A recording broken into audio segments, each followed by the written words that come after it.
Perfect ಆಗೋ ತನಕ ಕಾಯೋದನ್ನು ನಿಲ್ಲಿಸಿ. ಯಾಕಂದ್ರೆ ಆ ದಿನ ಎಂದಿಗೂ ಬರೋದಿಲ್ಲ. ನಾನು ನಿಮ್ಮೊಂದು ಪ್ರಶ್ನೆ ಕೇಳ್ತೇನೆ, ಎಷ್ಟು ವರ್ಷಗಳಿಂದ ನೀವು ಇಂಗ್ಲೀಷ್ ಕಲಿತಾ ಇದ್ದೀರಾ?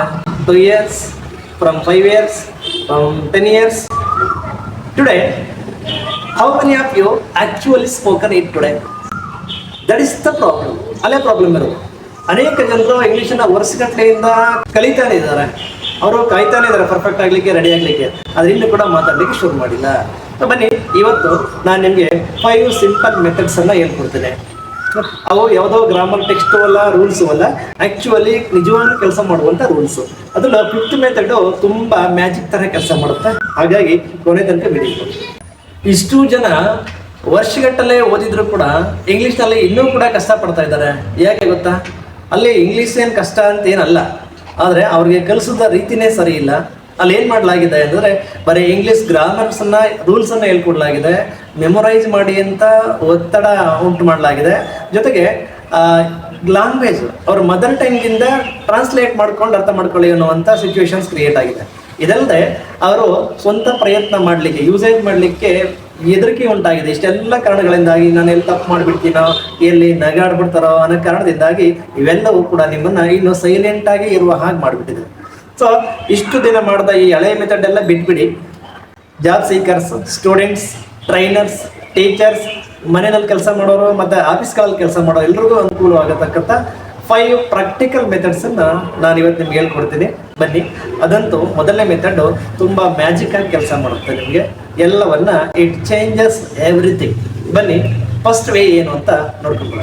Biggest mistake English learners making ಏನು ಗೊತ್ತಾ? Wait to become the perfect time, wait to become confident. ಅಂದ್ರೆ ಅವ್ರ ಕಾನ್ಫಿಡೆನ್ಸ್ ಬಂದ ಮೇಲೆ ಮಾತಾಡ್ತೀನಿ, ನನಗೆ ಗ್ರಾಮರ್ ಪರ್ಫೆಕ್ಟ್ ಆದ್ಮೇಲೆ ಮಾತಾಡ್ತೀನಿ, ಇನ್ನೊಂದಷ್ಟು ವರ್ಡ್ಸ್ ನನಗೆ ಗೊತ್ತಾದ್ಮೇಲೆ ನಾನು ಮಾತಾಡ್ತೀನಿ ಅಂತಾರೆ. ಸೀಕ್ರೆಟ್ ಏನು ಗೊತ್ತಾ? Before going to speak we don't become confident. ಅದು ಫಸ್ಟ್ ಅರ್ಥ ಆದ್ರೆ ಸಾಕು. ನಾವು ಮಾತಾಡೋಕೆ ಶುರು ಮಾಡೋ ತನಕ ಕಾನ್ಫಿಡೆನ್ಸ್ ಎಲ್ಲಿ ಬರುತ್ತೆ? For example, take a baby learning to walk. It doesn't wait to perfect to walk. ಅಂದ್ರೆ ಅದು ನಾನು ಪರ್ಫೆಕ್ಟ್ ಆಗಿ ವಾಕ್ ಮಾಡೋದು ಕಲ್ತ ಮೇಲೆ ಹೋಗ್ತೀನಿ ಅಂತ ಇರುತ್ತಾ? No, it doesn't wait. It goes, it falls, it get ups, it tries many more times. Finally it learns not only to walk, it start to run. ಅಂದ್ರೆ ಕಲಿತಾ, ಹೇಳ್ತಾ, ಬೀಳ್ತಾ ನಡೆಯೋದಷ್ಟೇ ಅಲ್ಲ, ಅದು ಓಡೋದನ್ನು ಕಲಿತು ಬಿಡುತ್ತೆ. Our English learning is also works the exactly same how the baby is learning. ಮಗು ಹೇಗೆ ಕಲಿತದೋ ಅದೇ ತರ ನಮ್ಮ ಇಂಗ್ಲಿಷ್ ಕೂಡ ಬರ್ತದೆ. ಸೊ ಮಗುನೇ ನಾವು ರೋಲ್ ಮಾಡಲ್ ಆಗಿ ತಗೋಬಹುದು. ಇನ್ನೊಂದು 3 ಎಕ್ಸಾಂಪಲ್ಸ್ ತಗೊಳ್ಳಿ. When you wake up in the morning, ಬೆಳಗ್ಗೆ ಎದ್ರಿ, ಅಲ್ಲಿಂದಲೇ ಸ್ಟಾರ್ಟ್ ಮಾಡಿ. ಏನಂತ? I am waking up, I brush my teeth, I want to drink water. ಮುಗಿತಲ್ಲ? ಮತ್ತೆ ಒಂದಷ್ಟೊತ್ತು ಬಿಟ್ಟ ಮೇಲೆ ನೆಕ್ಸ್ಟ್ ನೀವು ಪ್ರಿಪರೇಷನ್ ಮಾಡ್ತಾ ಇರ್ತೀರಿ. ಏನಕ್ಕೆ? ಕುಕಿಂಗ್ ಅಂತಿದ್ವಿ. I am cooking my dish, I cooking tiffin, breakfast ತಯಾರು ಮಾಡ್ತಾ ಇದ್ದೀನಿ. I am tasting breakfast. ಹೇಳ್ಕೊಡಿ. ಇದಾಯ್ತಾ? ನೀವೆಲ್ಲ ಓಡಬೇಕು. In front of the mirror ಹೋಗಿ ರೆಡಿ ಆಗ್ತಾ ಇರ್ತಾರೆ. I am getting ready, I feel good, I am walking outside, I am going outside. So ಇದು ವಿಚಿತ್ರ ಅಂತ ಅನ್ನಿಸಿದ್ರು ಕೂಡ ಮನಸ್ಸಲ್ಲೇ ಹೇಳ್ಕೊಳ್ತಾ ಇರ್ತೀರಿ. ಯಾರು ಇಲ್ಲ ಅಂತಂದ್ರೆ ಬಾಯಿ ಬಿಟ್ಟು ಮಾತಾಡ್ತಾ ಹೋಗಿ. ಇದೇನ್ ಮಾಡ್ತಾ ನಿಮ್ಮಲ್ಲಿ ಕಾನ್ಫಿಡೆನ್ಸ್ ಲೆವೆಲ್ ಅನ್ನ ರೈಸ್ ಮಾಡ್ತಾ ಹೋಗುತ್ತೆ. ಸ್ವಲ್ಪ ದಿನ ಆದ್ಮೇಲೆ ಇದು ನಿಮ್ಗೆ ಪೆಕ್ಯುಲಿಯರ್ ಅಂತ ಅನ್ಸಲ್ಲ. ಕಾಮನ್ ಆಗಿ ನೀವು ನಿಮ್ ಜೊತೆ ಏನ್ ಮಾತಾಡ್ಕೊತಿದ್ರೆ, you are the best company, you are the best friend to yourself. So ಇದು ನಿಮ್ಗೆ ಅರ್ಥ ಆದ್ಮೇಲೆ ಖಂಡಿತ ಇದನ್ನ ನಿಲ್ಲಿಸದೆ ಮುಂದುವರ್ಸ್ಕೊಂಡು ಹೋಗ್ತೀವಿ. Here is a surprising thing. ಏನದು ಅಂದ್ರೆ, ಒಂದ್ ವರ್ಡನ್ನ ಕಲ್ತ್ರೆ ನೀವು ಎಲ್ಲಿಂದ ನೇಮಿಂಗ್ ಬೋರ್ಡ್ ಅಲ್ಲೋ ಅಥವಾ ಒಂದು ಬಟ್ಟೆ ಮೇಲೋ ಯಾವುದೋ ಪ್ಯಾಕ್ ಮೇಲೆ ಒಂದು ವರ್ಡನ್ನ ನೋಡಿದ್ರಿ. ನಮ್ಮ ಮೊದಲು ನಮ್ಮ ಮೆದಳು ಏನ್ ಮಾಡ್ತದೆ? ಆ ವರ್ಡನ್ನ ಯೂಸ್ಲೆಸ್ ಅಂತ ಹೇಳಿ ಒಂದ್ ಕಡೆ ಇಟ್ಬಿಡ್ತದೆ. ಬಟ್ ನಾವೇನ್ ಮಾಡ್ಬೇಕು? Whenever we learn a new word, we have to start immediately that sentence, that word into our own sentence, connecting to our real life. ಅದೇನು? ನಮ್ಮ ನಿಜ ಜೀವನಕ್ಕೆ ಅದು ಅಡಾಪ್ಟ್ ಆಗುವಂತಹ ಚಿಕ್ಕ ಸೆಂಟೆನ್ಸ್ ಅನ್ನ ಮಾಡಿ ಆ ವರ್ಡ್ ಅನ್ನ ಬಳಸ್ಕೊಳ್ಳಿ. ಅಂದ್ರೆ ಯಾವುದೇ ಒಂದು ವರ್ಡ್ ಅನ್ನ ಕಲಿತ್ರೆ ಅಷ್ಟಕ್ಕೆ ಬಿಡದೆ ಆ ವರ್ಡ್ ಅನ್ನ ನಮ್ಮ ರಿಯಲ್ ಲೈಫ್ ಕನೆಕ್ಟ್ ಆಗುವಂತೆ ಬಳಸೋದನ್ನ ಕಲಿಬೇಕು, ಪ್ರತಿ ವರ್ಡ್ ಅನ್ನ. ಫಾರ್ ಎಕ್ಸಾಂಪಲ್, ಬಿಸಿ ಅನ್ನೋ ಒಂದು word, I am busy today ಬಳಸಬಹುದಲ್ವಾ? ಹಾಗೇನೆ delicious, this mango, this fruit is very delicious ಬಳಸಬಹುದಲ್ವಾ? ಹಾಗೆಯೇ ಎಕ್ಸೈಟೆಡ್, ಇನ್ನೊಂದು ವರ್ಡ್ ತಗೊಳ್ಳಿ. My new job is very excited. I am very excited with my new job, my new offer, ಇಂಥದ್ದೆಲ್ಲ ಬಳಸಬಹುದು. ಆಮೇಲೆ quick ಅನ್ನೋದು, I am a quick learner ಬಳಸಬಹುದಲ್ವಾ? I am punctual, I am always punctual to my duty, my regular work. ಜೊತೆಗೆ friend, is my friend, is not A just friend, is my close friend. ನೋಡಿ ಎಷ್ಟೆಲ್ಲ words ಇದೆ, ನಿಮ್ಗೆ ಗೊತ್ತಿರುತ್ತೆ, daily ಬಳಸ್ತಾ ಇರ್ತೀರಿ. ಅಂದ್ರೆ ವರ್ಡನ್ನು ಮಾತ್ರ ಬಳಸ್ಬಿಟ್ಬಿಡ್ತಾರಲ್ವಾ, ಆ ಪ್ರತಿ ವರ್ಡ್ಗೆ ಸೆಂಟೆನ್ಸ್ ಕನ್ಸ್ಟ್ರಕ್ಟ್ ಮಾಡುವಂಥದ್ದನ್ನ ನಾವು ರೂಢಿ ಮಾಡ್ಕೊಂಡ್ರೆ, ಎಕ್ಸಾಂಪಲ್ ಗೋ, ಹೋಗು ಅಂದ್ಬಿಡ್ತೀವಲ್ವಾ. I go, you also go to attend the function. So ಈ ರೀತಿ ಚಿಕ್ಕ ಚಿಕ್ಕ ಸೆಂಟೆನ್ಸ್ಗಳನ್ನು ನಾವು ಬಳಸ್ಕೊಂಡು ಹೋಗೋದಲ್ವಾ. ನೋಡಿ ಎಷ್ಟು ಸಿಂಪಲ್ ಆಗಿ ಬಳಸ್ತಾ ಇದ್ದೀವಿ. ಸೊ ಇದನ್ನೇ ನೀವು ಮುಂದುವರ್ಸ್ಕೊಂಡು ಹೋಗೋದಾದ್ರೆ ನೀವು 1 ಮಂತ್ಗೆ ಸುಮಾರು 1000 ವರ್ಡ್ಸ್ ಆಗದೆ ಇದ್ರು ಒಂದು 100 ಸೆಂಟೆನ್ಸ್ಗಳನ್ನ ನೀವು ಕನ್ಸ್ಟ್ರಕ್ಟ್ ಮಾಡಿರ್ತೀರಿ. ಸೊ ಇವತ್ತಿಂದ ಏನ್ ಮಾಡಿ ಅಂತಂದ್ರೆ ಒಂದು ನೋಟ್ಬುಕ್ ಇಟ್ಕೊಳ್ಳಿ. ಯಾವ ವರ್ಡನ್ನ ನೀವು ಯಾವ ಕ್ಷಣದಲ್ಲಿ ನೀವು ಕಲಿತೀರೋ ಅಥವಾ ನೋಡ್ತೀರೋ ಆ ವರ್ಡನ್ನ ಅಲ್ಲೇ ಬಿಡದೇನೆ, ಕೊನೆ ಪಕ್ಷ ನೀವು ಡ್ಯೂಟಿ ಎಲ್ಲ ಮುಗಿಸಿ ಬಂದ ಮೇಲೆ ಅಥವಾ ಸ್ಕೂಲ್ ಕಾಲೇಜ್ಗಳಿಂದ ಆಫೀಸಿಂದ ಬಂದ ಮೇಲೆ ಸಾಯಂಕಾಲದ ಅಷ್ಟೊತ್ತಿಗೆ ನೀವು ಆ ವರ್ಡ್ಸ್ ಅನ್ನ ಒಂದು ಸೆಂಟೆನ್ಸ್ ಫಾರ್ಮೇಶನ್ ಅಲ್ಲಿ ಬಳಸ್ತಾ ಇದ್ರೆ ಆ ವರ್ಡ್ಸ್ ಅನ್ನ ನಿಮ್ಮ ಓನ್ ಸೆಂಟೆನ್ಸ್ ಅಲ್ಲಿ, ಅಂದ್ರೆ ಯಾವುದೋ ಒಂದು ಎಕ್ಸಾಂಪಲ್ ತಗೋಬೇಡಿ, ನಿಮ್ಮ ಲೈಫ್ಗೆ ಕನೆಕ್ಟ್ ಆಗ್ಬೇಕು ಅಂತದ್ದು. Example catch, I catch the bus ಬಳಸಬಹುದಲ್ವಾ? ವೇಟ್, ಐ ವೇಟ್ ದೇರ್, ಅಥವಾ I don't wait long time, ಹೆಚ್ಚು ಹೊತ್ತು ನಾನು ವೇಟ್ ಮಾಡ್ಲಿಕ್ಕೆ ಆಗಲ್ಲ. ಎಲ್ಲ ನಿಮ್ಮ ತಲೆನಲ್ಲಿ ಇರುತ್ತೆ ಸ್ನೇಹಿತರೆ. ನೀವು ಅದನ್ನ ಅಸೆಂಬಲ್ ಮಾಡ್ಲಿಕ್ಕೆ ಶುರುವಾಗದೆ ಯಾವಾಗ ಅಂದ್ರೆ, whenever you try to use those words into your own sentence, definitely your brain, I mean your mind helps you to construct the sentences easily. ಮಾಡ್ಬೋದಲ್ವಾ? ನೀವು ನಿಧಾನಕ್ಕೆ ಮಾತಾಡ್ಲಿಕ್ಕೆ ಕಾರಣ ಏನು ಅಂತ ಹೇಳ್ತೀನಿ ಕೇಳಿ. It is not because of you don't know English, but it is because of your brain is working in double angle. It works double. That made you very slowly. ಅಂದ್ರೆ ಏನಾಗುತ್ತೆ, ನೀವೇನಾದ್ರೂ ಮಾತಾಡ್ಬೇಕು ಅಂತಂದಾಗ ಫಸ್ಟ್ ಏನ್ ಮಾಡ್ತೀರಿ, ಅದನ್ನ ಇಂಗ್ಲಿಷ್ಗೆ ನಿಮ್ಮ ಮದರ್ ಟಂಗಿಂದ, ಮಾತೃಭಾಷೆಯಿಂದ ಟ್ರಾನ್ಸ್ಲೇಟ್ ಮಾಡ್ಕೊಳ್ಳೋಕೆ ಟೈಮ್ ತಗೋತೀರಿ. ಆಮೇಲೆ ಅದನ್ನ ಇಂಗ್ಲಿಷ್ ಮಾಡ್ಲಿಕ್ಕೆ ಟ್ರೈ ಮಾಡ್ತೀನಿ, ಇಂಗ್ಲಿಷ್ ಅಲ್ಲಿ ಬಳಸೋಕೆ ಟ್ರೈ ಮಾಡ್ತೀರಿ. ಸೊ ಇದನ್ನ ಸರಿಪಡಿಸೋದು ಹೇಗೆ ಅಂದ್ರೆ, ಜಸ್ಟ್ ನೀವೇನ್ ಮಾಡಿ, ನಿಮ್ಮ ಬ್ರೈನ್ಗೆ ಇಂಗ್ಲಿಷ್ನಲ್ಲಿ ಯೋಚನೆ ಮಾಡೋದನ್ನ ಟ್ರೈನ್ ಮಾಡಬೇಕು. You have to train your brain to think and use the words and sentences in English. ಅಂದ್ರೆ ಏನು, ಸಿಂಪಲ್ ಆಗಿ ಶುರು ಮಾಡಿ. ಏನು, ಫಾರ್ ಎಕ್ಸಾಂಪಲ್, ನಾನು ಟೀ ಕುಡಿತಾ ಇದ್ದೀನಿ, ಟ್ರಾನ್ಸ್ಲೇಟ್ ಮಾಡ್ಕೊಂಡು ಬರೋದು ಕೂಡ ಡೈರೆಕ್ಟ್ ಆಗಿ ಇರುವುದಲ್ಲ. I am drinking tea.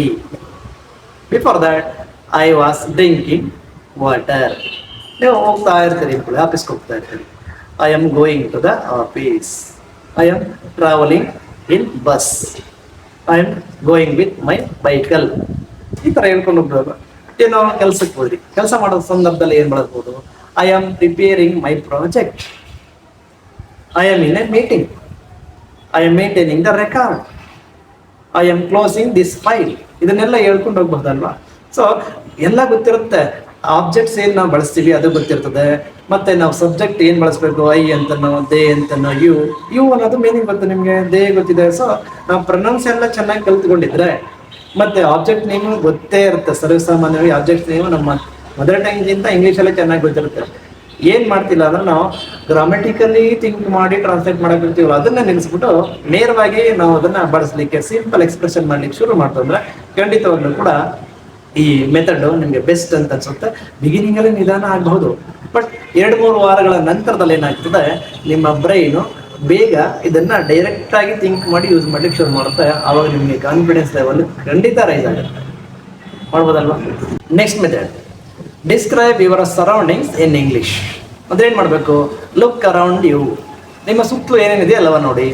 There is a car, here is a tree, there is a window, here is the door, there is a chair, here is the bench, so there is also a table. ಇವೆಲ್ಲ things ನಿಮ್ಗೆ ಗೊತ್ತಿದೆ.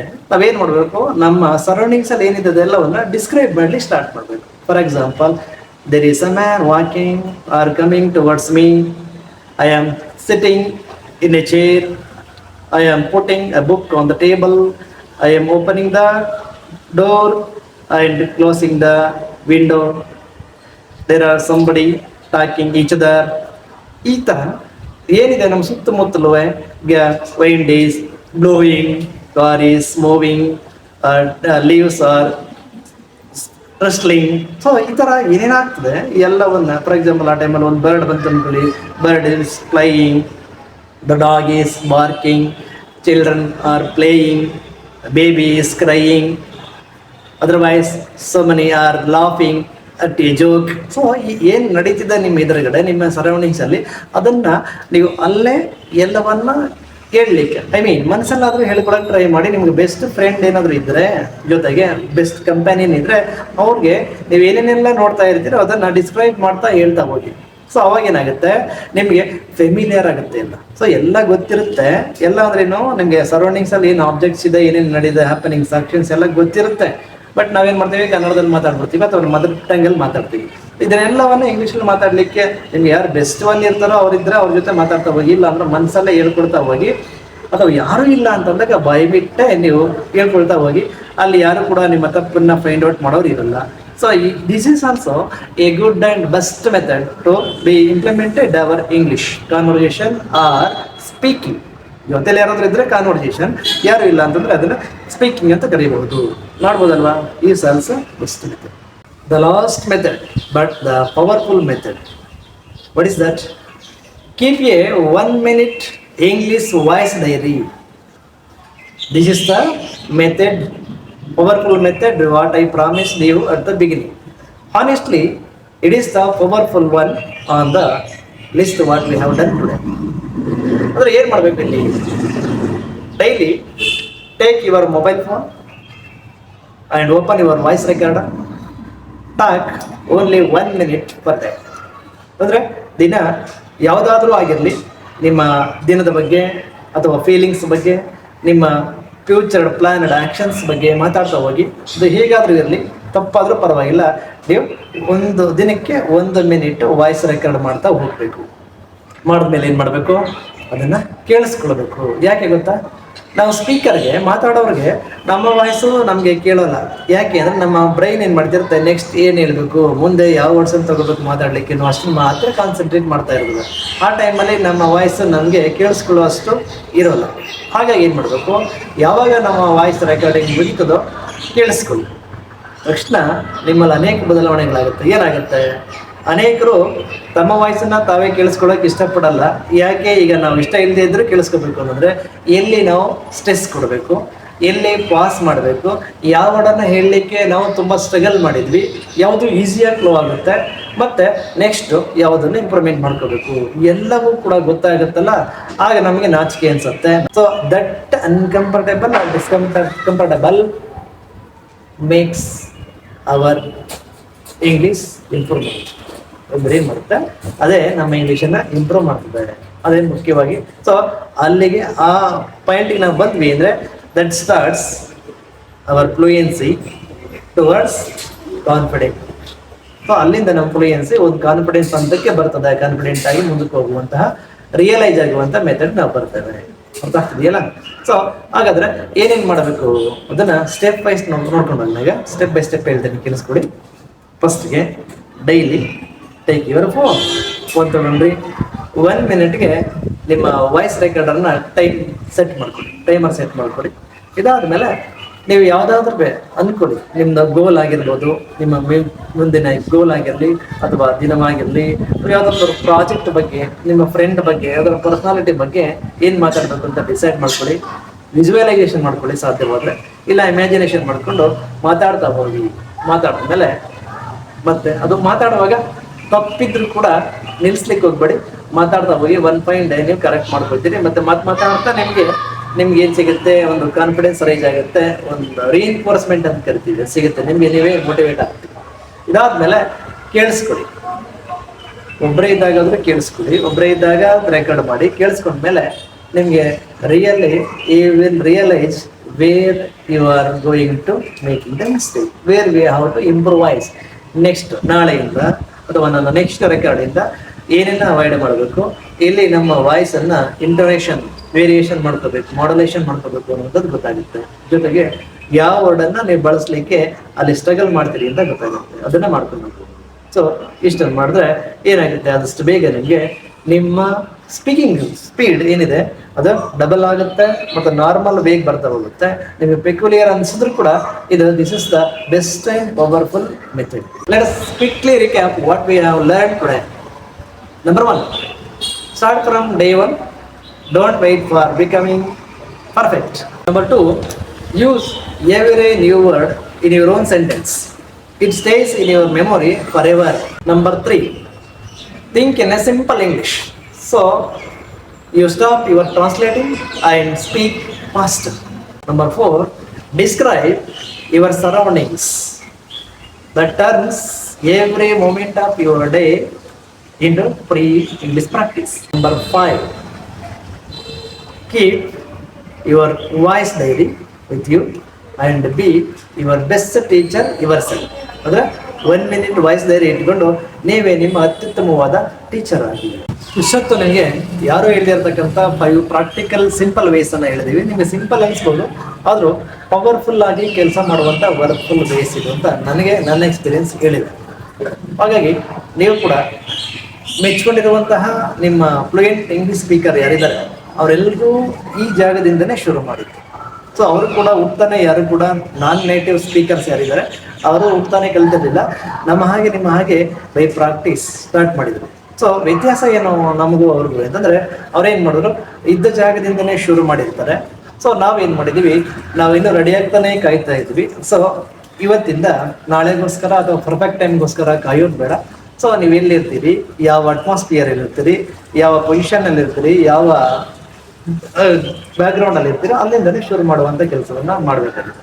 So ಈ ವಿಡಿಯೋನ ನೀವು serious ಆಗಿ ತಗೊಂಡಿದ್ರೆ ಕಮೆಂಟಲ್ಲಿ ಬರೀರಿ, from today I will speak English. ಕಮೆಂಟಲ್ಲಿ ಬರೆದ್ರೆ ನೀವೇನು ಮಾಡ್ತೀರಿ, ನಿಮಗೆ ನೀವೇ ಪ್ರಾಮಿಸ್ ಮಾಡ್ಕೊಂಡು ಹೋಗುತ್ತೆ. ಸೊ ಕಲೀಲಿಕ್ಕೆ ಶುರು ಮಾಡ್ತೀರಿ. ಈ ವಿಡಿಯೋ ನಿಮಗೆ ಇಷ್ಟ ಆಗಿದ್ರೆ ಲೈಕ್ ಮಾಡಿ. ಈಗೇನೆ ಇಂಗ್ಲೀಷ್ ಕಲಿತಾ ಇರೋರು ಸಿಕ್ಕಿದ್ರೆ ನಿಮಗೆ ಶೇರ್ ಮಾಡ್ತಾ ಹೋಗಿ ಅವರಿಗೆ. ಹಾಗೆಯೇ ಇಂಥದ್ದೇ ವರ್ತ್ಫುಲ್ ಮತ್ತು ಯೂಸ್ಫುಲ್ ವಿಡಿಯೋಸ್ ಬೇಕು ಅನ್ನೋದಾದರೆ ನಮ್ಮ ಚಾನಲ್ನ ಸಬ್ಸ್ಕ್ರೈಬ್ ಮಾಡ್ತಾ ಹೋಗಿ. ಸೊ ನೆಕ್ಸ್ಟ್ ವಿಡಿಯೋದಲ್ಲಿ ಸಿಗೋಣ. Until then keep practising, keep speaking. ಬಾಯ್.